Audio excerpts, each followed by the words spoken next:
Flappy Bird is probably one of the most recognizable mobile games out there. Like, everyone was obsessed with it when it came out.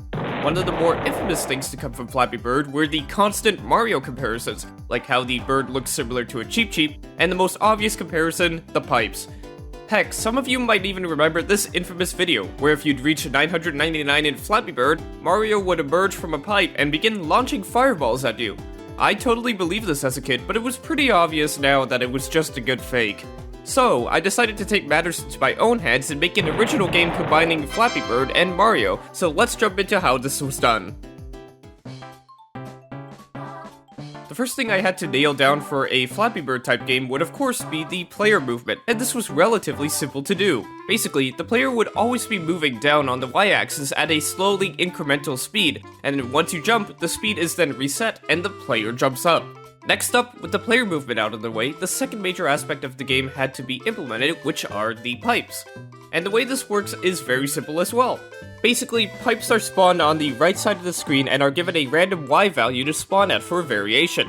I made it so the pipes can't spawn too high or too low, because it'd just be super unfair if one pipe was all the way at the bottom and the next one at the top, pretty much forcing you to die. Next up, I decided on another aspect of the game I wanted to implement, coins.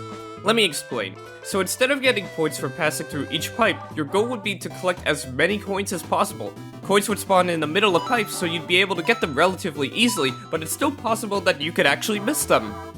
So with that idea, here's what it looked like in-game. At the time, I decided to use New Super Mario Bros. As the basis for the sprites, and added a coin counter to the top of the screen.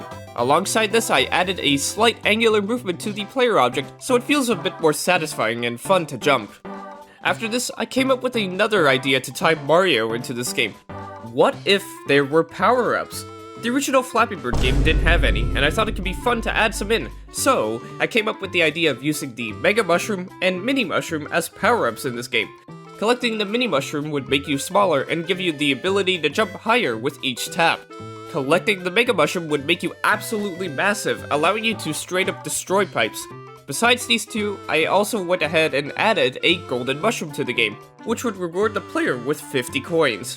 Alongside the power-ups, I implemented a high score system, that way you can flex to your friends that you beat them in this game, as that's always good fun. Now you may be thinking, why exactly did I decide to add coins to the game? Well, I decided that I was going to add a shop to the game, where you could spend your hard-earned cash. You could spend your coins on either some cool backgrounds or some character skins. For the backgrounds, I simply chose a few of them from New Super Mario Bros. Being the plains, the clouds, the snow, and the jungle. For the character skins, I wanted to do quite a bit more with this. First up, we just have some simple recolors of Flappy Bird in both red and blue. Next up, I added a few characters referencing some other projects I've done. First, we have a flying question mark block, which comes directly from my other Mario fan game, Super Block World. Then, we have the penguin from my most recent Ludum Dare game, Penguin Panic. And lastly, we have this little flying Spamton creature from Deltarune, a reference to Chroma Collector. If you actually purchase him, you will also get a special background alongside it. For the last few skins, I wanted to have a bit of fun with these. First up is Germa. For no particular reason I wanted to add him, I just thought it was super funny seeing him alongside all these other serious characters.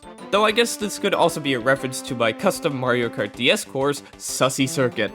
Next, we have a golden Flappy Bird. This would end up costing 999 coins, and in-game, you'd actually get some glitter particles alongside of it. Finally, we have probably my favorite of the characters, Scrupulous Fingor. If you don't know, about a year ago, a funny hoax went around saying that in New Super Mario Bros., Scrupulous Fingor was found in the files and was removed, or something like that. It basically blew up in popularity, and I even made a game where you play as him, taking down a screaming Miyamoto head. So go check that out if you're into that. After adding in the skins, I went ahead and added in a few minor details. First up, an item icon and meter for when you pick up a power-up. Visually, this was important, especially because these power-ups alter your size, so you had to prepare for the next upcoming pipe. The last thing I decided to add, other than sound, was a proper title screen for the game, so I went ahead and did that, giving the game the name of New Super Flappy Bird. And with that, the game was pretty much complete, so I went ahead and prepped the game's itch.io page with a downloadable version, a web version, and an Android port. So yeah, you should be able to play this on any device, so go check it out and let me know what your high score is. If you enjoyed this video, be sure to give it a like and subscribe, and if you have any interest in any of my other games, be sure to check those out as well. As always, thanks for watching everyone, and I'll see you in the next one.